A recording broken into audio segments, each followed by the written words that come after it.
As a kid growing up playing a lot of sports, I used to have high cholesterol, often getting a lot of heartburn and feeling tired and sluggish as a 7, 8, 9, 10, 11, 12-year-old kid.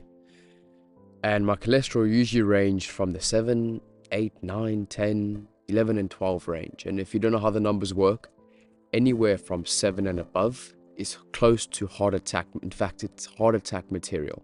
My mother always used to say to me, she's Italian, Stefano, watch your cholesterol. Be careful. But at that age, you almost feel invincible. Nothing scares you. What's cholesterol? I didn't even know what cholesterol was at that age. And as I got older, my cholesterol never went down, and the side effects got quite worse, which kind of forced me to start taking it seriously. I then went to go see a doctor, and he prescribed that I take statins. Yes, if you know what statins are, I got prescribed from a doctor to take statins at such a young age. Now, being a sporty kid, taking statins is the worst thing you can do. The biggest side effect I got was having joint pains. And when you have joint pains at such a young age and you play a lot of sports, it's not good. Okay, so as I grew older, taking statins, my cholesterol always went up and down. I was trying a lot of things, some working, some isn't. A lot of side effects, stopping and starting and repeating. The process goes on and on and on. Now, I'm quite older, I'm not a teenager anymore, and I don't actually know what my cholesterol is, but what I do know is that I don't get heartburn anymore. My energy levels are through the roof. I'm not tired or sluggish anymore, all by simply making a few lifestyle changes. Now, if you don't know what high cholesterol really is, high cholesterol is almost always an hereditary condition, meaning you don't really control it. You have it when you are born, and it's something that you have to really learn how to live with, right? You have to make a few lifestyle changes. But if you're watching this video and you have diabetes, you're pre-diabetic, you have high blood pressure, you're one of the lucky ones, because you can actually overcome what you have. With high cholesterol or an autoimmune disease, you can't overcome that. You can manage it. If you're a person who has anything that I just mentioned, or you're just a random dude, or you're just a random, business owner that wants to increase their energies and just live a healthy lifestyle, this video is for you. Because what I'm about to explain, right, wherever you are, is gonna help you. If you implement these changes, it's gonna help you within an instant, and I can guarantee you that, without having to take any medication that these pharmaceutical companies feed out to us like it's candy. So listen up, this is the first point. Number one is to follow a plant-based diet. Yes, go vegan. And when I say go vegan, I mean go vegan. No consuming animal products anymore. Especially if you have an autoimmune disease, or you have high cholesterol, or if you have diabetes, or if you have high blood pressure, quit the animal products. They are not helping you. Or I want to get my protein in, I'm a gym rat, or I want to increase my testosterone. Cool, increase your testosterone, and then suffer the consequences when you're 40, 50, 60 years old, or maybe even younger, 40 or 30 years old. So when I say go plant-based, it's actually pretty fun, because all the things that you eat, they taste nice, well, in my opinion. So when I talk about a plant-based diet, I mean have things like oats, whole grains, which is like brown rice and quinoa, beans, vegetables, healthy fats like avocados, nuts, seeds, fruits, which is like apples, grapes, berries, strawberries, citrus fruits. And then where your protein comes from especially is soy, like tofu, soy milk, things like that. Now, the reason why I say follow a plant-based diet is because of many reasons actually, but the biggest one is going to be the fats that actually come from your diet. So if you don't know, animal products contain a lot of saturated and trans fats. Immediately that's going to raise your cholesterol, raise your diabetes, raise your autoimmune disease or high blood pressure, whatever you have. These fats are killing you. They instantly increase your HDL and your LDL cholesterol. And if you're watching this and you're wondering, is this guy a doctor? I'm not a doctor. But the best advice that you're going to get is from someone that's actually experienced it and has overcome it.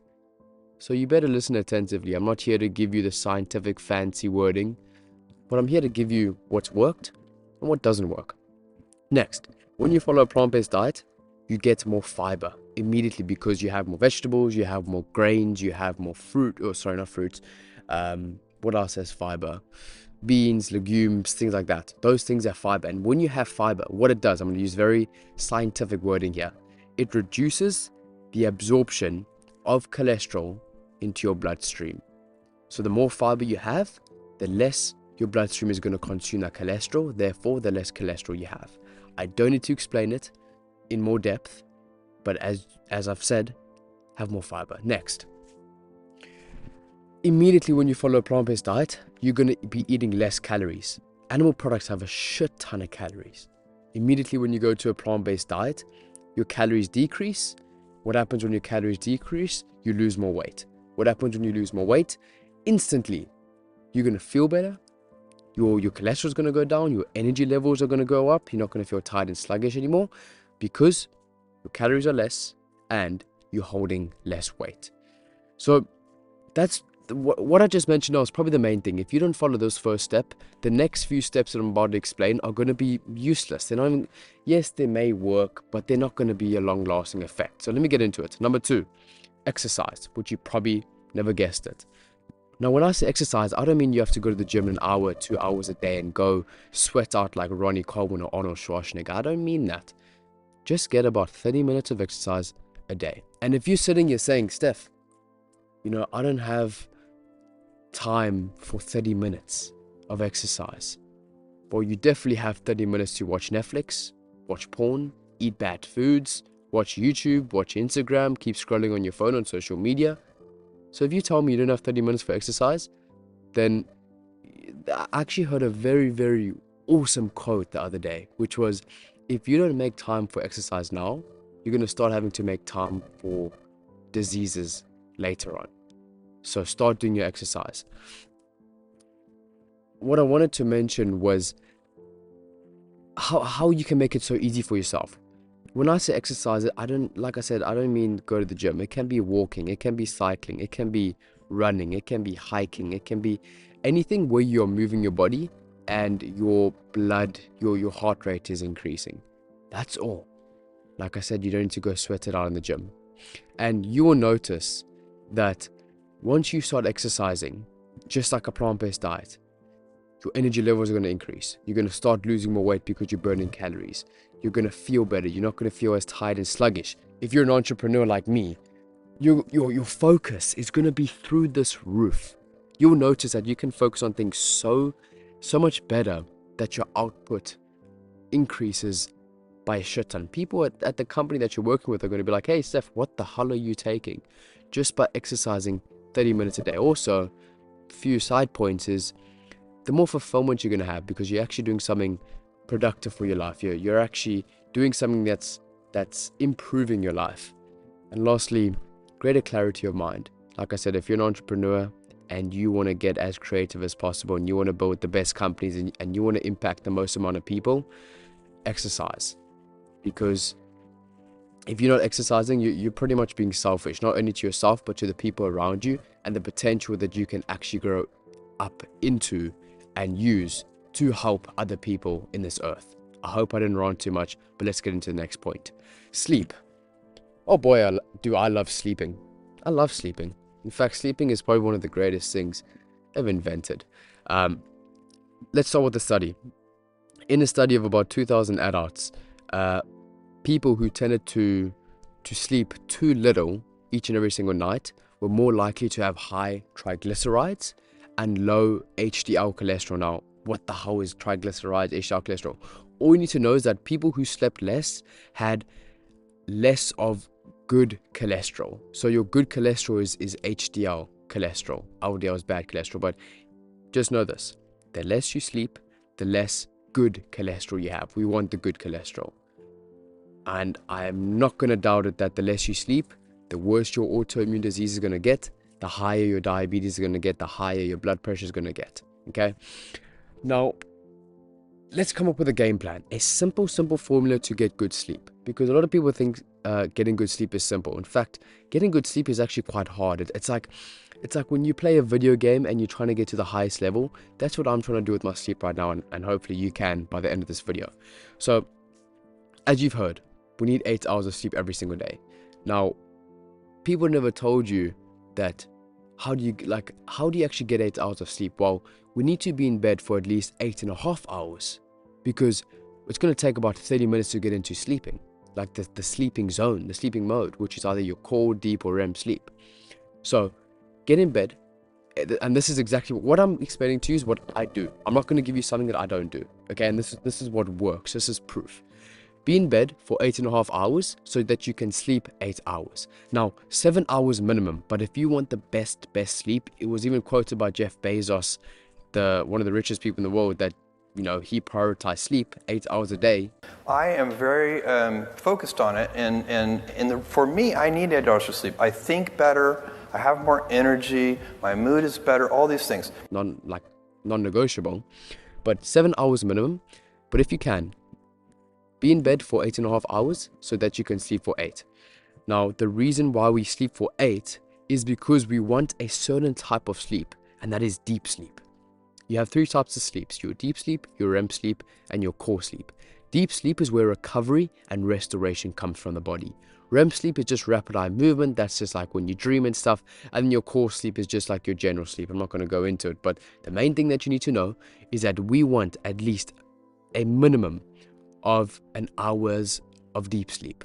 If you can push it up to an hour and a half or 2 hours, kudos to you. I mean, I'm still trying to do that. At the moment, I'm only doing about an hour and 50 minutes of deep sleep. It's like I said, it's like a video game. You try to get higher and higher, because the higher you get your deep sleep, the better you're going to recover, the better your body's going to restore itself, and the better you're going to feel. And you can tackle the day like King Kong. Don't know why I said King Kong, but anyways. So here are a few habits that I implemented for my sleep to get better. I'm not going to say go buy the best sleep mask, or go buy this fan, or go buy these types of lights. In fact, you don't need to buy anything. It's just simple little things that you can do. Number 1, eat 3 hours before bed. Forget the heavy meals. Forget them. Eat 3 hours before bed. Don't drink anything that has calories. Don't eat anything that has calories. Forget the biscuits. Enough of that. Eat 3 hours before bed, and they actually say if you want to sleep the best, be a little bit hungry when you go to bed. You want to feel like you can actually eat something. Don't go to bed stuffed, full, with a big stomach, because you're not going to sleep well. And I'll tell you why. It's because your body's not going to focus on sleeping. It's going to focus on digestion. Next one. No work 30 to 60 minutes before bed.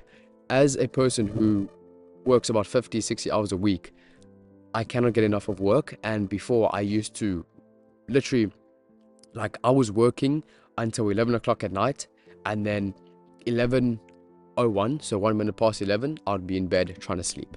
What is your mind doing? It's probably thinking, oh, I need to contact that client, I need to send that email, I need to send that text. Try work 30 to 60 minutes before, or if you can work, even before that, then perfect. But if you're a person like me who works in different time zones and works online and has quite a stressful role, try to stop your work 30 to 60 minutes before bed. 30 minutes minimum. Next. No drinking an hour before bed. Now, when I say drinking, I don't mean alcohol. Don't drink anything. No water, no tea, no coffee, no nothing. Speaking about coffee, no caffeine after 12 p.m. Caffeine has a very long lifespan, and we want to stop drinking coffee as early as possible. But 12 p.m. is the cutoff. What else? I'm just looking at my notes here. Next. Wake up and sleep at the same time every single day.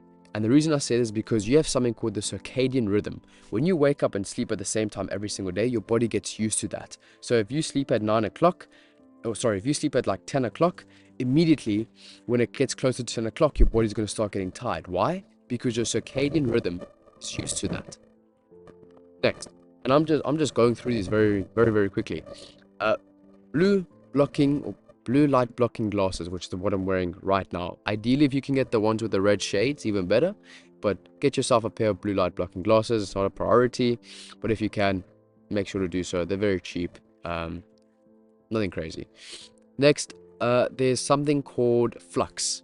If you work on a laptop or computer or your phone at night, there's something called flux. What flux does is it changes the color of your screen to limit the strain on your eye and so that you can start getting ready for bed. I'll put a picture on the screen, but download flux on your computer. I need to sneeze and start coming out.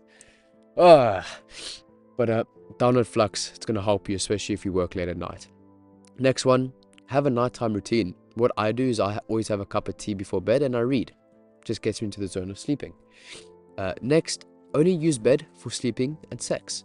Stop reading a book in bed. Stop watching YouTube in bed. Stop lying in bed scrolling on social media. Use your bed for sleep and sex. That's it. Your body's going to get used to it. And lastly, sleep with a cold room. Ideally, if you can sleep with a window open, perfect. Okay, that's all sleep. Take something from that. I'll put a few things that I mentioned on the screen, or the habits that I do. I'll put it somewhere here. Take one or two of them, start implementing them. Don't do everything at once and see how you feel. And then the last point, I watched a documentary the other day.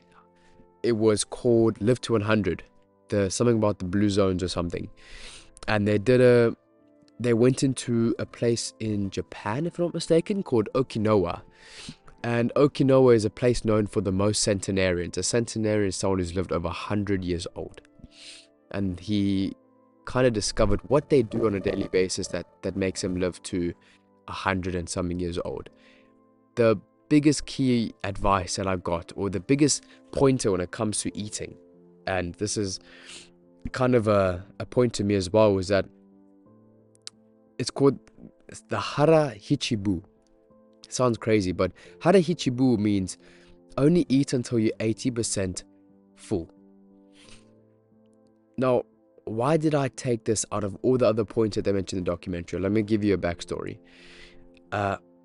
When it comes to eating, I'm not really the greatest knowing if I'm full or not. I have a very good track record of overeating. Part of that comes to just me being so hard on my body, restricting myself because I want to look the best that I ever want. I want to fuel my performance as best as I possibly can. And when your body is put under these circumstances, it doesn't get used to eating, I guess, a lot of nice food. So when it comes to your cheat day or cheat meal, for me, I used to overindulge. I used to eat a shit ton. My stomach used to look like a round ball. And I just didn't feel good. Okay? And like I said, when you're so strict on yourself, your body's just not used to it. And it kind of gets overwhelmed. So that's just my backstory. That's why this point resonated with me the most, and I want to share it with you. So which means basically, only eat until you're 80% full. Don't eat until you're stuffed, because number one, I'll give you the biggest reason for me. When you're stuffed, your focus is instantly decreased. You cannot focus on things that you need to do, especially when it comes to work. Number two, you're tired. You're sluggish. No one wants to be tired and sluggish. Number three, you're bloated. It feels horrible. Number four, your sleep's going to get worse. And number five, your autoimmune disease, your cholesterol, your whatever you have, diabetes, etc. It's just going to get worse. So only eat until you're 80% full. That was that for this video. I hope you enjoyed it and you actually watched through it. I went out to a beautiful setting area just for this video. Not to say that you owe me anything.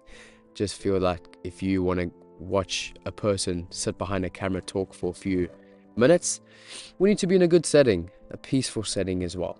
That's that for this video. If you can implement any of these steps, hopefully they help you, because they really help me. And like I said, I'm not a doctor. I don't have any degrees. I never went to university. But what I'm explaining to you is what I did and what actually worked.